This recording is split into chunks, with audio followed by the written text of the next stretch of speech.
रवि लामिछाने राष्ट्रिय स्वतन्त्र पार्टीका सभापति रवि लामिछाने निस्किनु भएको छ। दाइ स्वास्थ्य अवस्था कस्तो छ? ठिक छ।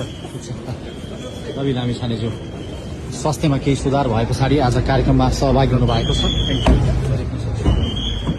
यति बेला आशिष थापा सँगै हुनुहुन्छ।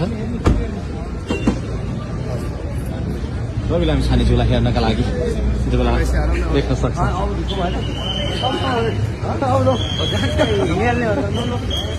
दर्शक भर्खरै मात्र रवि लामिछाने राष्ट्रिय स्वतन्त्र पार्टीका सभापति रवि लामिछानेले रोयल टुलिपमा आफ्ना नवनिर्वाचित सांसदहरूलाई प्रशिक्षण दिएर जानु भएको छ। यो दृश्य देख्न सक्छौं। भर्खरै मात्र प्रशिक्षण कार्यक्रममा आउनु भएको थियो। बालेन शाह व्यस्तताका कारण आउन सक्नु भएन भने रवि लामिछाने भने आएर आफ्ना माननीय सांसदहरूलाई निर्वाचित सांसदहरूलाई केही प्रशिक्षण दिएर जानु भएको छ। यो दृश्यमा देख्न सक्छौं। होटल टुलिपमा राष्ट्रसभा सभापति रवि लामिछाने